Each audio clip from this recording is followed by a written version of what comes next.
ইমানদার সব সময় পজিটিভ পয়েন্ট খুঁজবে, খুঁজে আল্লাহ শুকর আদায় করবে। শুকর আদায় করলে আল্লাহর কোনো ঠেকা পড়ে না যে আপনার শুকর আদায় করলে আল্লাহ কোন লাভ। আপনি শুকর আদায় করলে আপনি সুখে থাকবেন। আপনার বউটার দেখেন রান্নাটা ভালো না, শুকর আদায় করেন আপনার বউটার চরিত্র ভালো। অনেকের বউর রান্নাটা মাশাআল্লাহ পারফেক্ট, কিন্তু চরিত্রটা নাউজুবিল্লাহ।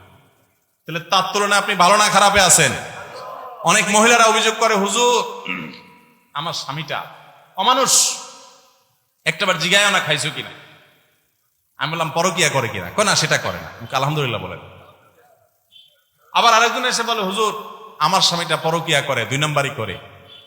আমি কি পিঠে আপনারে, না সেটা করে না। আমি আলহামদুলিল্লাহ পড়ে।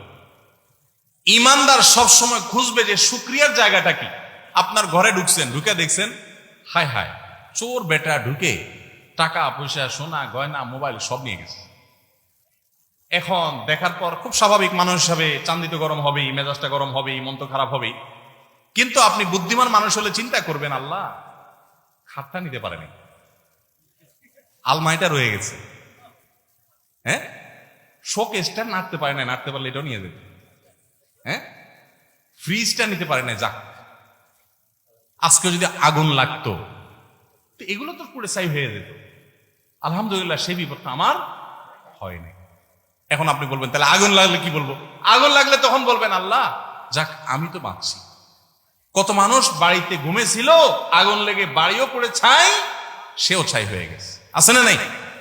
তো আল্লাহ তো আমাকে ভালো রেখেছে।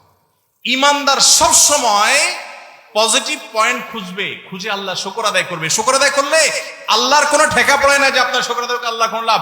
আপনি শুকর আদায় করলে আপনি সুখে থাকবেন। কিভাবে সুখে থাকবেন? আপনার একটা বিপদের পর আপনি যদি হালকা হয়ে যান তাহলে আপনি নির্ভর হয়ে যাবেন, আপনার পেরেশানি কমে যাবে। আল্লাহ আমাদের সবাইকে শুকরিয়া আদায় করার তৌফিক দান। তাহলে আমরা আল্লাহ শুকর আদায় করবো তো ইনশাআল্লাহ। শুকর 3 ভাবে করবো। কয় ভাবে? নাম্বার 1, মুখ দিয়া শুকর আদায় করা। মুখ দিয়া, সেটা কি? আলহামদুলিল্লাহ। মুখে কি বলা? আলহামদুলিল্লাহ। আল্লাহ তোমার শুকর আদায় করতেছে, আল্লাহ তোমার শুকর আদায় করতেছে। আল্লাহ তাআলার কাছে আল্লাহর প্রিয় বান্দারা দোয়া চাইতেন, রব্বি আউজিআনি আন আশকুরা নিআমাতাকাল্লাতী আনআমতা আলাইয়া ওয়া আলা ওয়ালিদাইহি।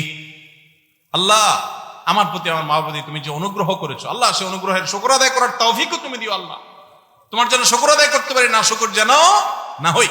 ভাইরা আমার, শুকর আদায় করার জন্য 1 নম্বর পদ্ধতি হলো মুখ দিয়া বলবো কি? আলহামদুলিল্লাহ, আলহামদুলিল্লাহ রাব্বিল আলামিন। মুখ দিয়া বলবো আল্লাহ শুকর, আল্লাহ শুকর। এটা একটা। দ্বিতীয়ত, শুকরিয়া হবে অন্তর দ্বারা। কৃতজ্ঞতা, আসল কৃতজ্ঞতা হবে কি দিয়া? অন্তর থেকে।